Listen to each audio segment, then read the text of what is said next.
Tole, walla keenya miti. Isin jaalannaa, isin kabajnaa, nu jaalattu, nu kabajju. Garuu amma immoo uummanni amma kanaa mana bakka jiru seenuu hin danda'u. Poolisoonni isin dabarsan nullee akka isin seentan yeroo kana isin eeyyamuu hin dandeenye. Sababni isaas haalli ammatti jiru nageenya keenya seebii miti. Kana waan ta'eef diinni kallattii adda addaatiin nu keessa galee nu miidhuu danda'a waan ta'eef osoo poolisiitti hin bu'iin wal dhageessanii ofii keessaniif wal ajajjanii waliif ajajamtanii poolisii faana walitti bu'iinaa tokko lammaffaa immoo amma dhageessu.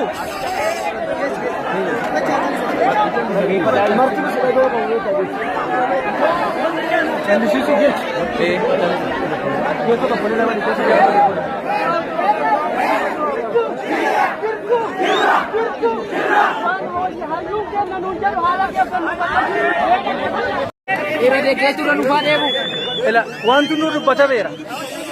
Haalli nageenya keenya akkaataa nama ittiin jirru uummanni amma kanaa yoo dhufe sirrii miti. Diinni kana isin keessa galee nu miidhuu danda'a, isin miidhuu danda'a. Kanaafuu wal dhageenyee, wal kabajnee bakkuma jirtanitti nuuf tura. Booda garuu yeroo biraa akka barbaadan dhuftanii mana keessanii dhuftanii nu laaltuu isin jaalannaa, isin galateeffannaa, poolisiidhaan walitti hin bu'ina, nama tokko walitti hin bu'ina, nagaadhaan jaalalaan wal gorsaa gara deemtanitti deema.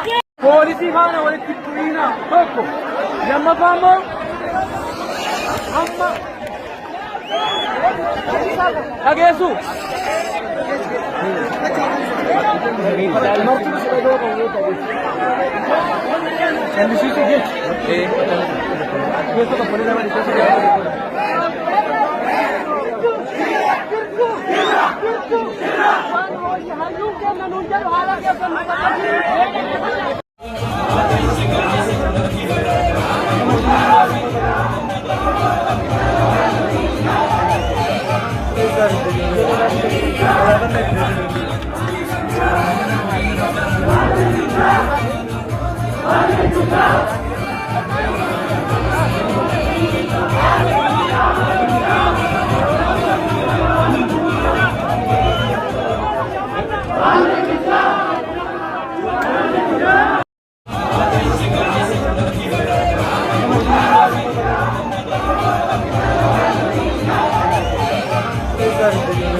Polisi faana walitti bu'iina tokko lammaffaa immoo amma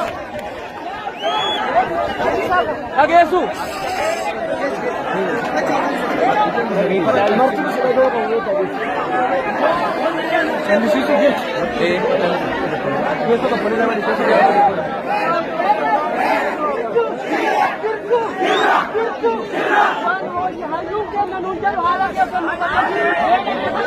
Polisi faana walitti bu'iina tokko lammaffaa immoo amma dhageessu.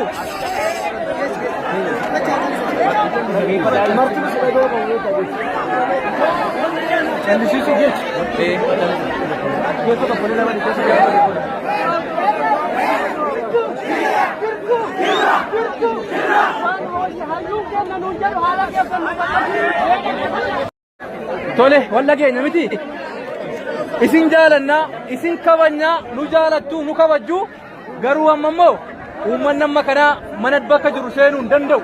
Poolisoonni isin dabarsan nullee akka isin seentan yeroo kana isin eeyyamuu hin dandeenyu. Sababni isaas haalli ammatti jiru nageenya keenya seebii miti.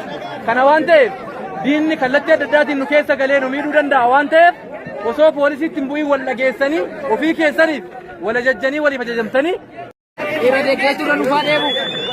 wanti nu dubbatameera. Haalli nageenya keenya akkaataan amma ittiin jirru uummanni amma kanaa yoo dhufe sirrii miti. Diinni kana isin keessa galee nu miidhuu danda'a isin miidhuu danda'a. Kanaafuu wal dhageenyee wal kabajnee bakkuma jirtanitti nuuf tura. Booda garuu yeroo biraa akka barbaadan dhuftanii mana keessanii dhuftanii nu laaltuu isin jaalannaa isin galateeffannaa. Poolisiidhaan walitti hin bu'ina nama tokko walitti hin bu'ina nagaadhaan jaalalaan wal gorsaa gara deemtanitti deema.